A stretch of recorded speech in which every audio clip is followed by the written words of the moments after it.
Rule বলেন। হ্যাঁ,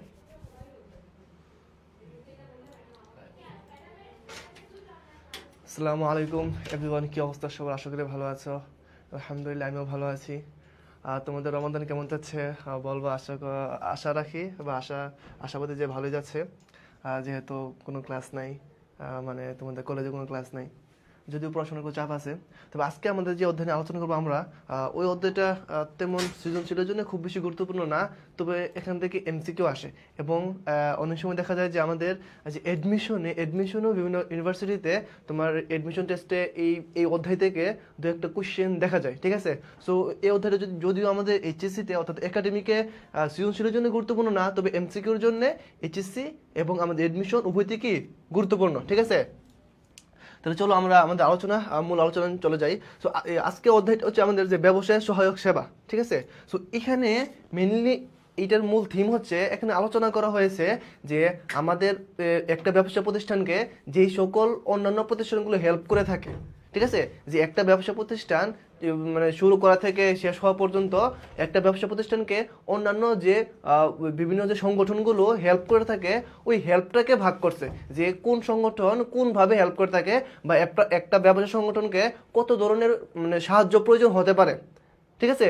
যে একটা ব্যবসা প্রতিষ্ঠানকে কত ধরনের সাহায্য প্রয়োজন হতে পারে এবং কোন প্রতিষ্ঠানগুলো এই সাহায্যগুলো করে থাকে, ঠিক আছে। এইটা হচ্ছে আমাদের মেন কথা, যে একটা ব্যবসা প্রতিষ্ঠানকে মানে কোন কোন মানে সাহায্য বা সেবা প্রয়োজন হয় এবং এই সাহায্য বা সেবাগুলো কোন প্রতিষ্ঠান দিয়ে থাকে, এইটা হচ্ছে আমাদের মেন কথা এখানে, ঠিক আছে। সো প্রথমে আমরা দেখো, নামেই বোঝা যায় যে ব্যবসা সহায়ক সেবা মানে হচ্ছে একটা ব্যবসা প্রতিষ্ঠানের যে সহায়ক যে সেবাগুলো আছে, যে সেবাগুলো থেকে সাহায্য করা হয়। এখন এই সহায়ক সেবা কাকে বলে?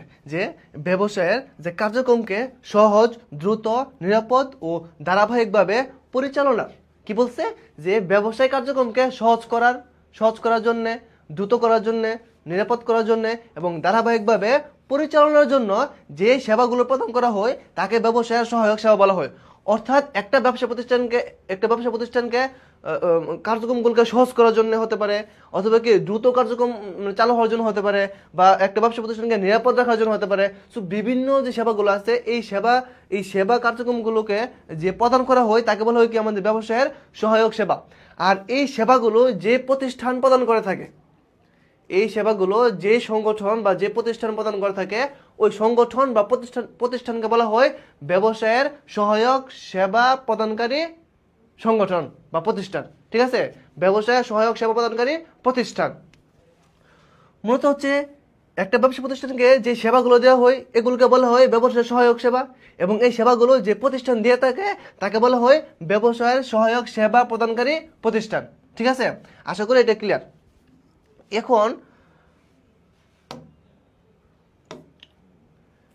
এখন আমাদের এই যে ব্যবসায়ের সহায়ক সেবাকে তিনটা ভাগে ভাগ করছে। একটা ব্যবসা প্রতিষ্ঠানের জীবদ্দশায় যে সেবাগুলো তার প্রয়োজন হয়ে থাকে, এই প্রয়োজনগুলো কিন্তু তিনটা ভাগে ভাগ করছে। একটা হচ্ছে উদ্দীপনামূলক সেবা, একটা হচ্ছে সমর্থনমূলক সেবা, এবং 3 নম্বর হচ্ছে সংরক্ষণমূলক সেবা। এখন যদি আমরা একটা ঘটনার মাধ্যমে জিনিসগুলোকে রিয়েলাইজ করতে চাই, যেমন ধরো আমি একটা ব্যবসা প্রতিষ্ঠান দেব, হ্যাঁ, আমি একটা ভাবলাম যে আমি যে কি বলে আমি একটা মুদিমালার দোকান দেব। হ্যাঁ, আমি ভাবছি যে আমি একটা মুদিমালার দোকান দেবো এবং আমি সিদ্ধান্ত নিলাম যে আমি মুদিমালার একটা দোকান দেব। এখন এই যে মুদিমালার একটা দোকান দিতে গিয়ে, এটা যে প্রথমে কি আমি এটাকে সিদ্ধান্ত নিলাম বা ভাবলাম বা এই মুদিমালার দোকান দিতে আমি আগ্রহী হলাম, এটা হচ্ছে একটা পার্ট। এরপরে যে আমি যে ব্যবসাটা স্থাপন করব, ওই স্থাপন করতে আমার তো মূলধন দরকার, আমার তো টাকা পয়সা দরকার, ঠিক না। সো এই যে টাকা পয়সা দরকার, অর্থাৎ যে চালু করাটা, স্থাপন করার যে প্রাথমিক পর্যায়টা, ওইটাকে আমরা কি আরেকটা পর্যায়ে ধরলাম, যে প্রথমে কি আমি আগ্রহী হব, প্রথমে আমি একটা ব্যবসা প্রতিষ্ঠান স্থাপনে আগ্রহী হব, এরপরে স্থাপন করব, দুটা পার্ট গেল। এরপর 3 নম্বর পার্ট হচ্ছে আমি এই স্থাপন করার পরে ব্যবসাটাকে যে আমি পরিচালনা করব, ব্যবসাটাকে যে আমি দীর্ঘদিন রান করাবো, দীর্ঘদিন ব্যবসাটা থাকবে, ওইটা অর্থাৎ কি ব্যবসাটাকে টিকিয়ে রাখার যে একটা ধাপ, অর্থাৎ ব্যবসাটা চলার টিকিয়ে রাখার ওই ধাপটাকে কি আমরা আরেকটা পর্যায়ে ভাবলাম। তাহলে আমরা পর্যায়ে কয়টা পেলাম? প্রথম পর্যায়ে হচ্ছে আমি ভাববো বা আমি আগ্রহী হব, দ্বিতীয় পর্যায়ে হচ্ছে ব্যবসাটি স্থাপন করব, তৃতীয় পর্যায়ে হচ্ছে ব্যবসাটাকে আমি টিকিয়ে রাখবো। সো এই যে ভাবনাটা, এইভাবে কি এই পর্যায়গুলোকে ভাগ করা হয়েছে, যে প্রথমে আমি যে আগ্রহী হব, আমি যে ভাববো, আগ্রহী হলাম, ওইটাকে বলা হয় যে উদ্দীপনামূলক। উদ্দীপনামূলক। এরপর যে আমি ব্যবসাটাকে স্থাপন করব, সেটা হচ্ছে সমর্থনমূলক। এরপর যে আমি ব্যবসাটাকে টিকিয়ে রাখবো, ওইটা হচ্ছে সংরক্ষণমূলক। এখন আমি ব্যবসায় কোনো একটা নির্দিষ্ট ব্যবসায় আগ্রহী হতে, মানে আগ্রহী যে হব, যদি আমাকে এই আগ্রহী হওয়ার ক্ষেত্রে কোনো একটা প্রতিষ্ঠান, কোনো একটা এনজিও, কোনো একটা কোনো কিছু একটা যে প্রতিষ্ঠান যদি আমাকে সাহায্য করে থাকে, ওই সবকে যে উদ্দীপনামূলক সেবা, অর্থাৎ সে আমাকে একটা উদ্দীপনামূলক সেবা দিল। আমি যদি কোনো একটা কোনো ব্যবসা প্রতিষ্ঠা করতে আগ্রহী হই, এবং এই আগ্রহী হওয়ার ক্ষেত্রে যদি আমাকে অন্য কোনো একটা প্রতিষ্ঠান আমাকে হেল্প করে থাকে, তার মানে ওই প্রতিষ্ঠান আমাকে একটা উদ্দীপনামূলক সেবা প্রদান করছে। ঠিক আছে? এরপর ব্যবসাটি স্থাপন করতে গিয়ে যদি আমাকে কোনো প্রতিষ্ঠান হেল্প করে থাকে, তাহলে সে আমাকে সমর্থনমূলক সেবা দিল।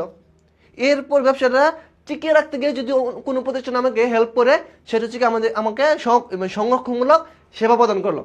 আশা করি বিষয়টা ক্লিয়ার। এরপর যদি তোমাদের কোনো সমস্যা থাকে, বুঝতে অসুবিধা হয়, তাহলে অবশ্যই আমাকে বলবা।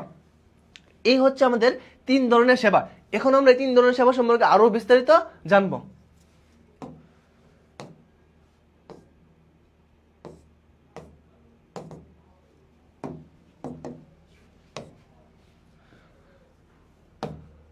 আচ্ছা, প্রথমে হচ্ছে আমাদের যে উদ্দীপনামূলক সেবা। দেখো, উদ্দীপনামূলক সেবার মূল ধারণা কি? যে মূল ধারণা হচ্ছে, উদ্দীপনামূলক সেবা হলো সেই সব সেবা যা নতুন উদ্যোক্তা সৃষ্টি, কি বলছে, যে নতুন উদ্যোক্তা সৃষ্টি করতে বা প্রশিক্ষণ প্রদান করতে বা ব্যবসায়ের দক্ষতা বৃদ্ধিতে সহায়তা করে। এর মানে হচ্ছে, এই উদ্দীপনামূলক সেবা হচ্ছে কোনো নতুন উদ্যোক্তা সৃষ্টি করে, বা নতুন উদ্যোক্তাকে প্রশিক্ষণ দেয়, বা নতুন উদ্যোক্তাকে কি দক্ষতা বৃদ্ধি করে। এই হচ্ছে আমাদের উদ্দীপনামূলক সেবার মূল কথা। এখন কেন এটাকে উদ্দীপনামূলক বলা হয়, চলো এটা জেনে আসি। কেন বলা হয়? যে কারণ এইসব সেবা, এখন এইসব সেবা মানে কি, এইসব সেবা মানে হচ্ছে আমাদের এই যে উদ্যোক্তা সৃষ্টি করার মধ্যে যে সেবাটা আছে, বা প্রশিক্ষণ প্রদান করা, বা ব্যবসায় দক্ষতা, এই তিনটাকে বোঝাচ্ছে যে এই সেবাগুলো। এই যে কারণ এইসব সেবা উদ্যোক্তাদের প্রেরণা ও উৎসাহ দেয়। কি বলছে? উদ্যোক্তাদের প্রেরণা ও উৎসাহ দেয় এবং ব্যবসায়কে সামনে এগিয়ে যেতে সাহায্য করে।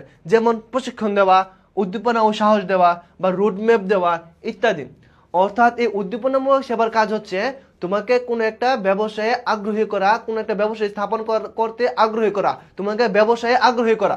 ঠিক আছে? তোমার মাইন্ডসেটটা কি, যে তুমি একটা ব্যবসা প্রতিষ্ঠা করবা, এই তোমাকে ওই দিকে ধাবিত করা, তোমার মনে বা মাইন্ডে এই জিনিসটা ঢুকে দেওয়া, যে ব্যবসা করলে তুমি এই ব্যবসাটা করলে তুমি লাভবান হতে পারবা, বা এটা তোমার জন্য উপযোগী, এরকম আর কি।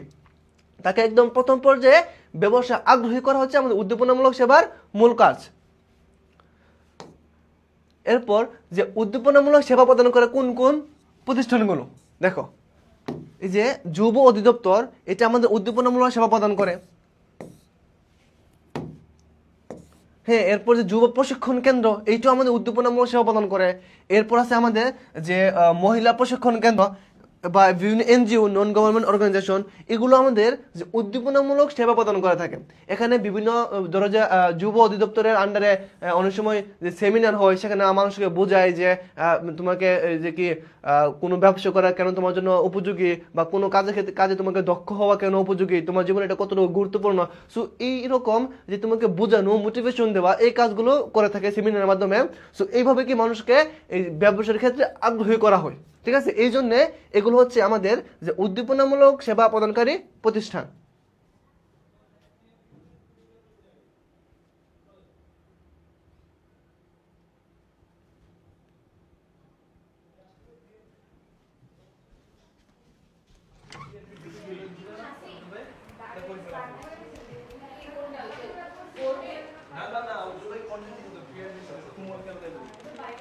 হ্যাঁ, বাইরেই তো যাবো সবাই, ছাদে বা কোনো খাই কি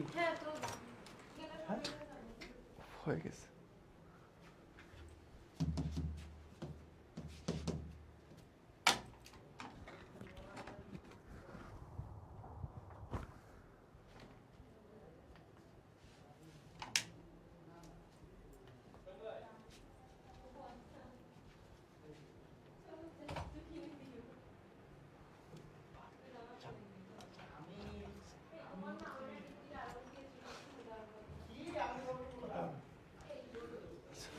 মেবি কোনো টেকনিক্যাল ইস্যু, যে কারণে হঠাৎ বুট অফ হয়ে গেছে।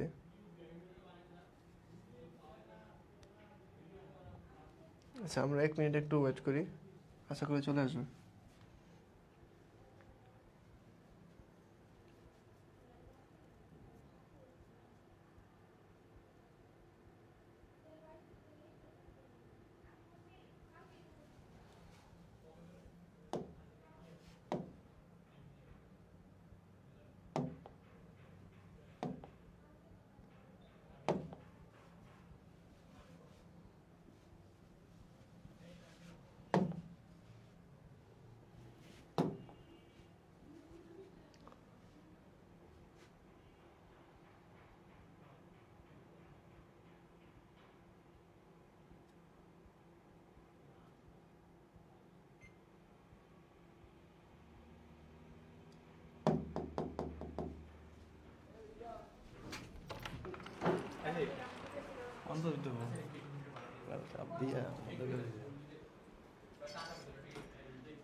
চলে আসছে প্রায়।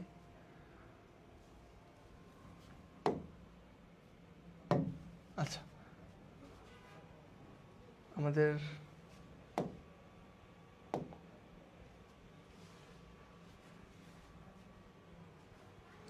ক্লাস আবার চলে আসছে। অনাকাঙ্ক্ষিত দুর্ঘটনার জন্য দুঃখিত। আচ্ছা, আমরা এখানে ছিলাম যে উদ্দীপনামূলক সেবা প্রদানকারী প্রতিষ্ঠানসমূহ, এই হচ্ছে আমাদের উদ্দীপনামূলক সেবা প্রদানকারী প্রতিষ্ঠানসমূহ। এই প্রতিষ্ঠানসমূহ কি বিভিন্ন সেমিনার মাধ্যমে বা বিভিন্ন বিভিন্ন কি অনুষ্ঠান বা অনুষ্ঠানের মাধ্যমে কি আমাদেরকে বা মানুষদেরকে বোঝায় যে কেন আপনি এই ব্যবসা করবেন বা কেন আপনি কোনো একটা কাজে দক্ষ হবেন, এগুলোকে বোঝাই। সো এই হচ্ছে একটা মোটিভেশন টাইপের কিছু একটা, যার মাধ্যমে কি আমাদের কে ওই ব্যবসায়ে আগ্রহী করা হয়। সো এই জন্য এগুলোকে বলা হয় যে উদ্দীপনামূলক সেবা প্রদানকারী প্রতিষ্ঠানসমূহ। এরপর আমাদের যে দ্বিতীয় নাম্বার যে ছিল পর্যায়ে, সো ওইটা ছিল যে আমাদের যে সমর্থনমূলক সেবা।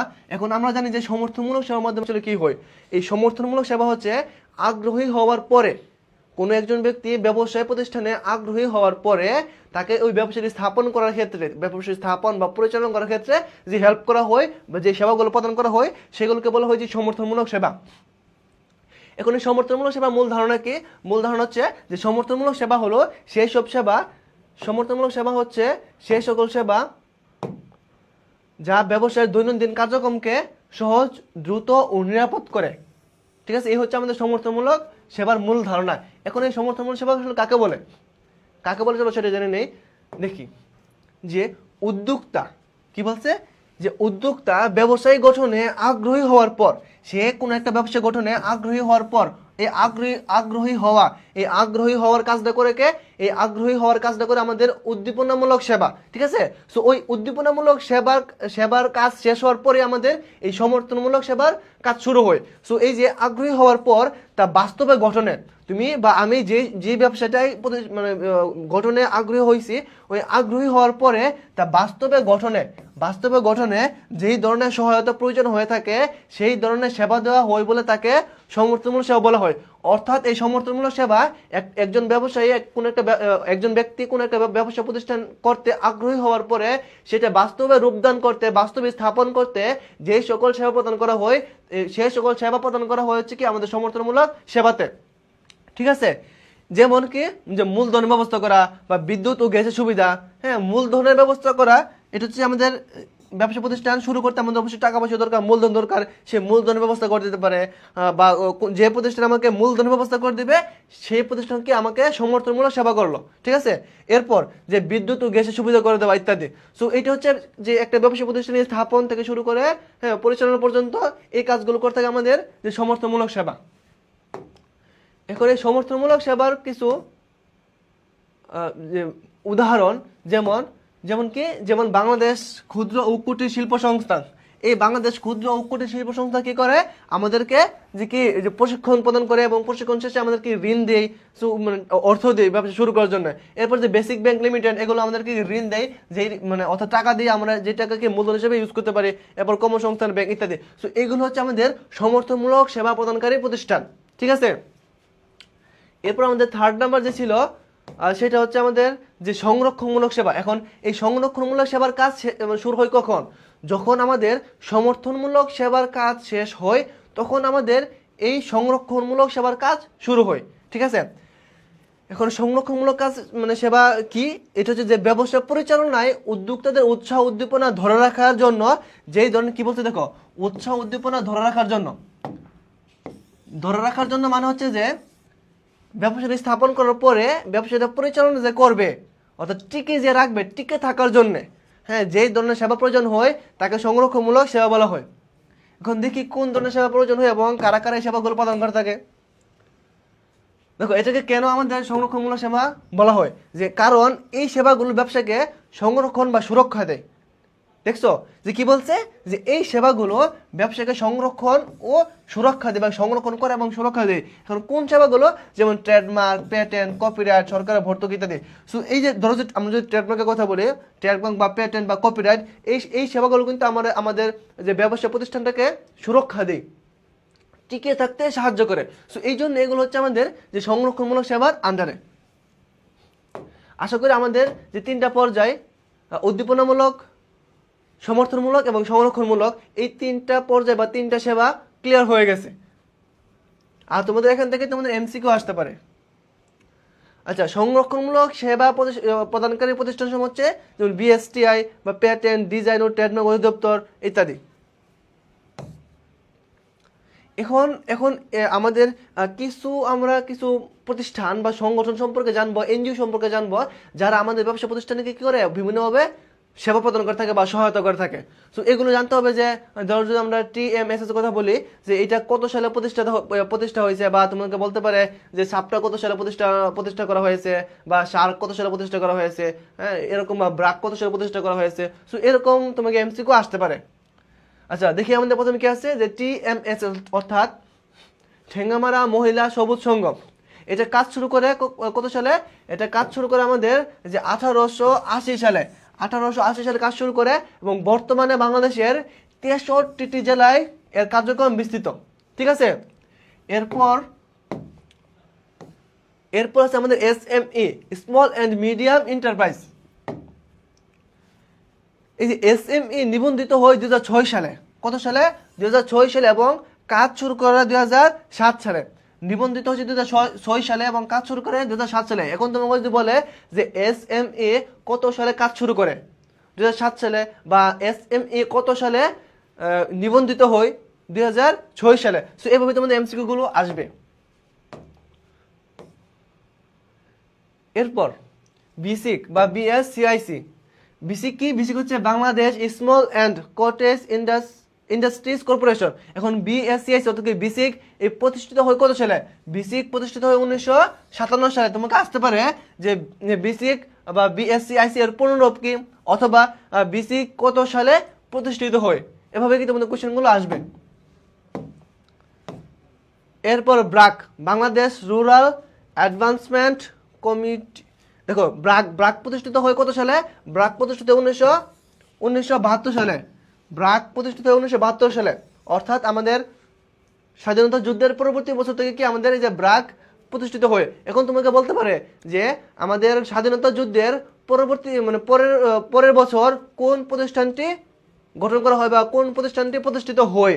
সো সেখানে তোমাকে বলা থাকতে পারে অপশনে ব্রাক থাকতে পারে, তো তোমাকে অন্যভাবেও কি এমসিকিউ গুলো করতে পারে। তো তোমাকে সকলভাবে উত্তর দেওয়ার জন্য প্রিপেয়ার থাকতে হবে, ঠিক আছে। তোমাকে যেভাবে কোশ্চেন করুক না কেন, তুমি যদি আনসার দিতে পারো, উত্তর করতে পারো, সেই দিকে তোমাকে কি প্রস্তুত থাকতে হবে।